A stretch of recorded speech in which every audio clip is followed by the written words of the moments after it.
इस्लाम party जिंदाबाद, इस्लाम party जिंदाबाद, इस्लाम party जिंदाबाद। आसिफ साहब तुम आगे बढ़ो, हम तुम्हारे साथ हैं। आसिफ स्टेज के सामने जितने भी लोग खड़े नादेड़ से आए हुए हैं, चुना गया है इस्लाम पार्टी, इस्लाम पार्टी। आसिफ शेख रशीद साहब के हाथों रफत यार खान साहब को इस्लाम पार्टी का मफलर पहनाया जा रहा है। और उसके बाद मैं गुजारिश करूंगा अबुल हसन हाशमी सबाद, मोहसिना बेगम, मेहरुन्निसा बेगम साहब को इस्लाम पार्टी का स्पोक पर्सन बनाया जा रहा है। मुझे यकीन है आरिफ हुसैनी साहब आपके एक एक जुमले उनके ऊपर टेप की तरह गिरेंगे। मुबारकबाद में पेश करता हूँ आला हाशमी साहब, सेंट्रल के प्रेसिडेंट हो गए अबुल आला हाशमी साहब, उनको लेटर दिया का प्रेसिडेंट बनाया जा रहा है। इकराम हुसैनी साहब मौजूद है। उसके बाद सैयद रफीक लाल साहब औरंगाबाद सिटी ईस्ट के प्रेसिडेंट हो गए इस्लाम पार्टी के, तालियां बजाए। पप्पू कलानी साहब तशरीफ ले आए, गाजी तालियां बजाए हाजरी। उसके बाद वर्किंग प्रेसिडेंट बनाया गया, पार्लियामेंट का इस्तेमाल करें जफर बिल्डर साहब का। उसके बाद जफर बिल्डर साहब हो चुका, उनका इस्तेमाल लेटर दिया जा चुका। मैं गुजारिश करूंगा अजीम पटेल साहब वो तशरीफ ले आए। बात को रख रहा हूं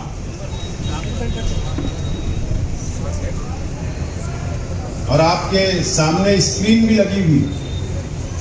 आज का ये प्रोग्राम हमारी पार्टी इस्लाम पार्टी के संगठन को मजबूत करने के लिए, तंजीमी ढांचे को मजबूत करने के लिए आज हमने जिम्मेदारियां बांटी है, जिम्मेदारी सौंपी है सबको।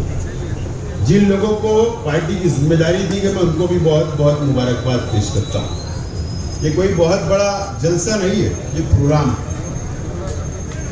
अब ये जो मंच पे बैठे हुए लोग हैं, जो हमारे साथी हैं, जो मेरे सामने बैठे हुए हमारे कार्यकर्ता हैं, अब इनकी जिम्मेदारी है कि इस शहर के अंदर, इस जिले के अंदर इस्लाम पार्टी को घर घर पहुंचाना, आवाम का काम करना, फिरका फरोख्तों से लड़ने का काम, यहाँ की आवाम के मसाइल को हल करने का काम आप लोग करेंगे, मुझे उम्मीद है।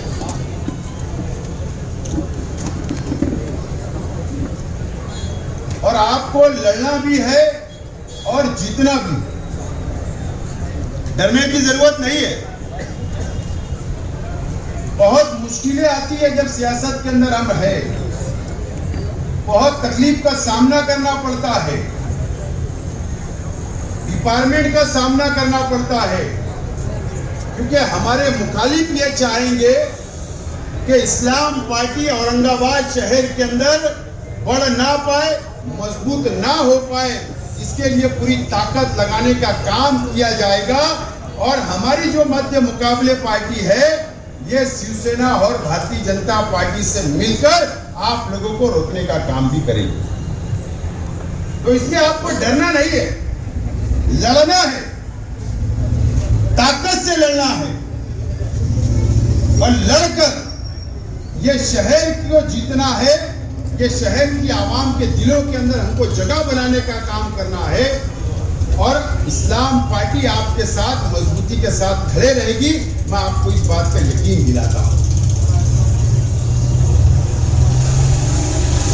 एक नांदेड़ शहर है, हैदर पटेल साहब है जो एमआईएम के अंदर पहले काम किया करते थे, वहां से एमआईएम पार्टी की एंट्री महाराष्ट्र में और आपके शहर औरंगाबाद के अंदर आई। ये बात मुझे समझती है, मैं समझता हूं कि शहर के अंदर विकल्प नहीं था, पर्याय नहीं था, क्योंकि कांग्रेस पार्टी, राष्ट्रवादी कांग्रेस पार्टी या जो सेकुलर पार्टियां हैं वो मुकम्मल तौर पर कमजोर हो चुकी थी और ये शहर को कोई दूसरा ऑप्शन नहीं था।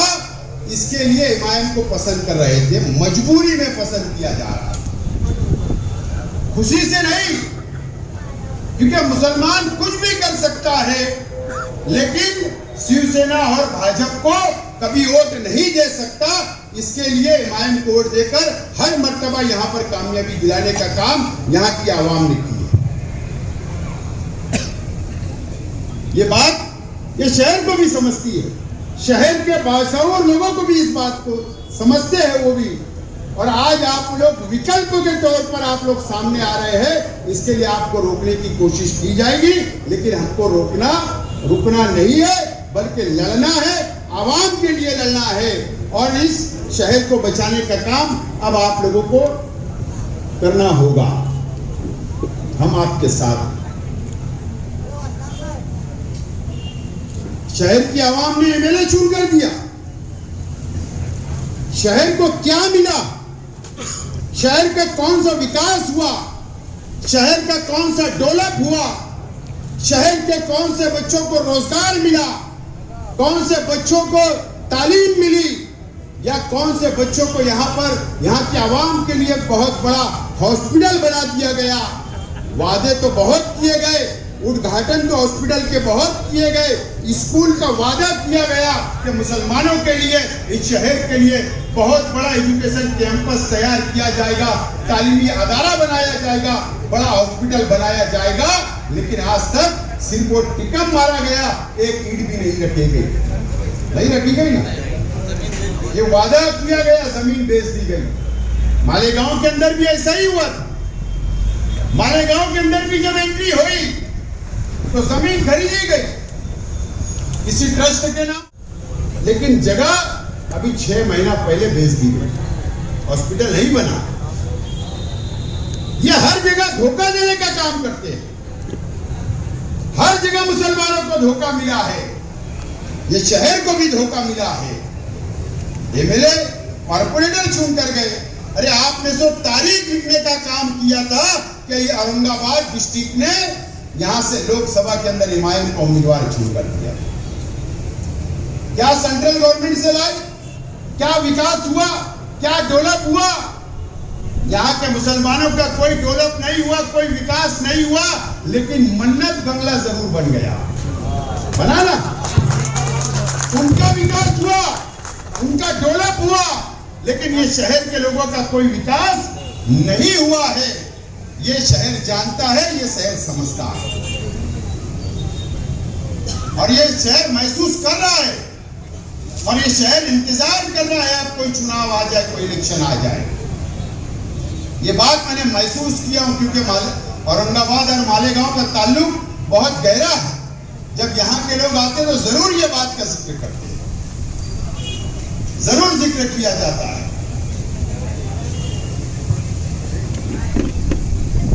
मुझे बताओ, कौम और मिल्लत की दुआएं दी जाती है हर जगह, जज्बाती बातें की जाती है, नौजवानों के जज्बात से खेलने का काम किया जाता है। जो लोगों ने यहां पर पार्टी को, हिमायत को मजबूत किया था, वो आज हमारे मंच पे। कई लोगों को धोखा मिला,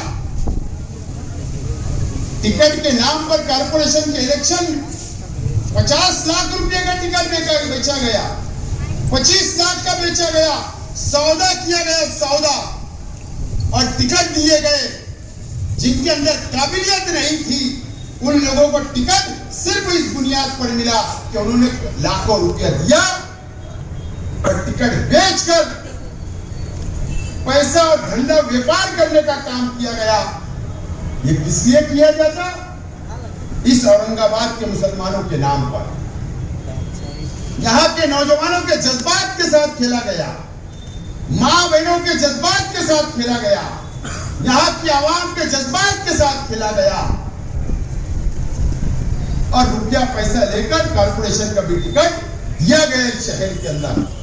अब इस शहर को, यहाँ के नौजवानों को, यहाँ की माँ बहनों को बेदार रहने की जरूरत है। मैं यहाँ की सियासत देखता हूं सिर्फ मीडिया की हद तक। महाराष्ट्र में कहीं कुछ हुआ तो यहां पर मीडिया ट्रायल चलाने के लिए गोदी मीडिया आकर माइक लगा देती है माजी खासदार के सामने और वो जज्बाती बात बोल देते हैं और बस सियासत की दुकान चल रही है, लेकिन ये शहर का विकास नहीं हो रहा है, ये शहर का डेवलप नहीं हो रहा है। अभी बताऊंगा मैं स्क्रीन के ऊपर, मीडिया भी यहां पर है, स्क्रीन देखना आप। इस महाराष्ट्र के अंदर जब से एमआईएम पार्टी आई, जब से सिर्फ धंधा और व्यापार होने का काम किया गया, बीजेपी की मदद करने का काम किया गया, शिवसेना की मदद करने का काम किया गया है और इस महाराष्ट्र के मुसलमानों का सिर्फ सौदा करने का काम एमआईएम पार्टी ने की है। वो स्क्रीन के जरिए आपको जरूर बताऊंगा। दोस्तों और साथियों, इस महाराष्ट्र के सामने आज आकर खड़ा हो गया, इस महाराष्ट्र के सामने खड़ा हुआ, कौन आवाज उठाएगा? आज बीजेपी डराने का काम करती है, धमकाने का काम करती है। इस महाराष्ट्र के अंदर नहीं, पूरे देश के अंदर यही चल रहा है। आप देख लो, बंगाल पेट नहीं भरा, बीजेपी की सरकार आ गई, ममता बनर्जी के 80 एमएलए चुनकर आए, अपोजिशन में तोड़ने का काम किया जा रहा है, पार्टियों को खत्म करने का काम किया जा रहा है, दबाकर दादागिरी से लोकतंत्र की हत्या की जा रही है। क्या आप हमारी जिम्मेदारी नहीं? क्या आवाज उठाना चाहिए, लड़ना चाहिए? मैं ये नहीं बोलता कि डंडा लेकर हमको लड़ना है, हालांकि गांधी जी ने तो डंडे का भी हुनर सिखा कर गए, लेकिन हम संविधान के तहत लड़ना चाहते हैं। संविधान ने जो हमें अधिकार दिया है उससे लड़ना चाहते हैं। इसके लिए क्या आप हमारी जिम्मेदारी नहीं है? इसीलिए इस पार्टी की बुनियाद रखी गई,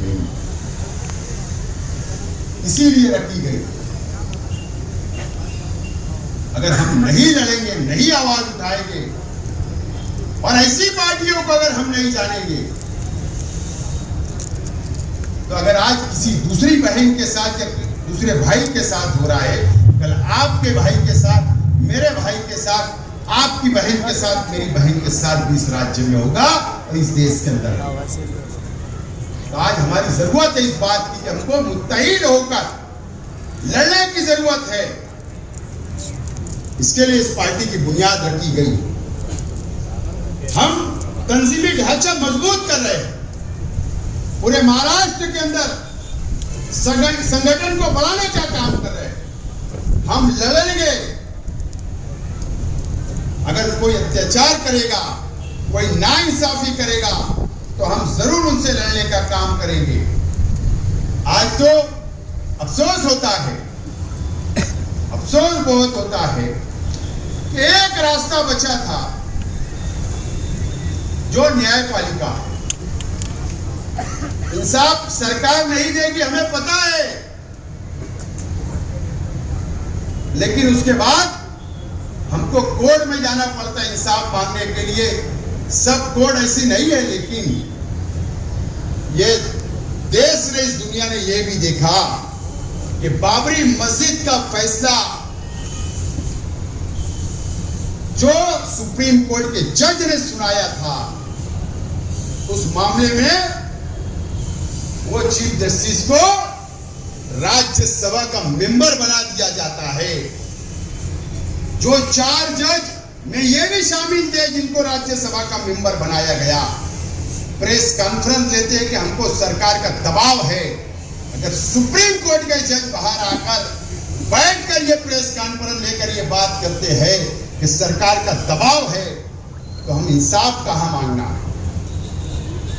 लेकिन उम्मीद आज भी वही कोर्ट से है, वही संविधान से है। हमको लड़ना पड़ेगा और हमको आगे बढ़ना पड़ेगा। दोस्तों और साथियों, मैं 5 मिनट की मेरी तकरीर रोक रहा हूं। आप वीडियो देखिए, मैं उसका एक मिनट आपको बताऊंगा कि क्या है। शुरू कर दो। बात की कि मीडिया ट्रायल शुरू है मुसलमानों के खिलाफ। सरकार का दबाव आप पर है, बीजेपी का दबाव है, आरएसएस का दबाव है, उनको फंसाया गया है। जानबूझकर फंसाने का काम सरकार ने की।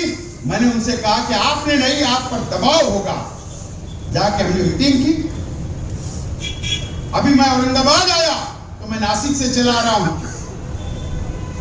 वकील लेकर मैं आज खुद सेशन कोर्ट के अंदर 2 घंटा मौजूद था। जमानत की अर्जी के ऊपर हेयरिंग हुई, आर्गुमेंट हुआ, बहस हुई। आज हमने बहस मुकम्मल की। अब 19 तारीख को सरकारी वकील बहस करेगा, उसके बाद फैसला आएगा। हम उनकी मदद के लिए खड़े रहे वहां पर। हमने ये नहीं देखा कौन आवाज उठाएगा। नासिक के लोग उनके परिवार के बाजू में नहीं खड़े रहे, इतना डर और खौफ है वहां पर। किसी की मां दौड़ रही है, किसी का बाप दौड़ रहा है, किसी का भाई दौड़ रहा है। इतना डर और खौफ वहां पर हो गया। हम जाकर वहां पर खड़े रहे। मैं इसलिए खड़ा रह रहा हूं कि उस प्रकरण के अंदर बीजेपी, आरएसएस, बजरंग दल की तरह उन लोगों ने खड़ा रहकर फिरियाद दर्ज करवाई है। इस मामले को बढ़ाने का काम उन्होंने किया। इसलिए कोर्ट में खड़ा रह रहा हूं कि उनके बाल को भी कोई धक्का नहीं लगा सकता। इसके लिए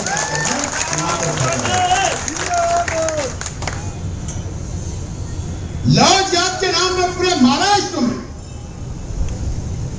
बदनाम करने का काम किया जा रहा है। लैंड जात के नाम पर जहां जहां मुसलमानों की प्रॉपर्टी है पूरे महाराष्ट्र के अंदर, वहां पर एक स्पेशल टीम आरएसएस और बीजेपी ने बनाई। और वहां पर अगर हमने किसी हिंदू भाई से किसी मुसलमान ने सौदा किया और अगर उनका डिस्प्यूट हो गया, कोर्ट मैटर हो गया, उसी प्रकरण को लैंड जिहाद नाम दिया जा रहा है और उनको परेशान करने का काम और एसआईटी बनाने का काम भारतीय जनता पार्टी इस महाराष्ट्र के अंदर कर रही है। कौन आवाज उठाए, कौन खड़ा रहेगा, ये सवाल इस महाराष्ट्र के मुसलमानों के सामने है। गौवंश के नाम पर अभी बकरीद का त्योहार गया, इस औरंगाबाद के अंदर भी बहुत जुल्म किया गया। मालेगांव में भी हुआ, धुलिया में भी हुआ, पूरे महाराष्ट्र के अंदर, पूरे देश के अंदर। हम कहां बोलते हैं कि गौवंश की हम कुर्बानी कर रहे? क्या इस महाराष्ट्र का मुसलमान गौवंश की कुर्बानी नहीं करता? उसके बावजूद भी सिर्फ मुसलमानों का त्योहार है, फेस्टिवल है, इसके लिए इस नाम पर मोकोका की कार्रवाई शुरू की जाती है। पूरे महाराष्ट्र के अंदर अलग अलग शहरों के अंदर मोकोका लगाने की कोशिश की जा रही है, कई लोगों पर लगाया भी गया है। कौन आवाज उठाएगा? हमको रोका जा रहा है, हमारे फराइज को अंजाम देने से रोका जा रहा है, कोई आवाज उठाने वाला नहीं है। आप देखिए, मॉब लिंचिंग हुई, जलगांव डिस्ट्रिक्ट में हुई, 40 गांव में हुई, कभी ट्रेन के अंदर होती है। हर जगह दाढ़ी वाले, टोपी वाले नजर आते हैं तो 8-10 लोग मिलकर उनको मॉब लिंचिंग के नाम पर मारते हैं, मॉब लिंचिंग करते हैं, उनके साथ उनको जख्मी करते हैं, कत्ल कर देते हैं। कोई आवाज उठाने वाला नहीं है।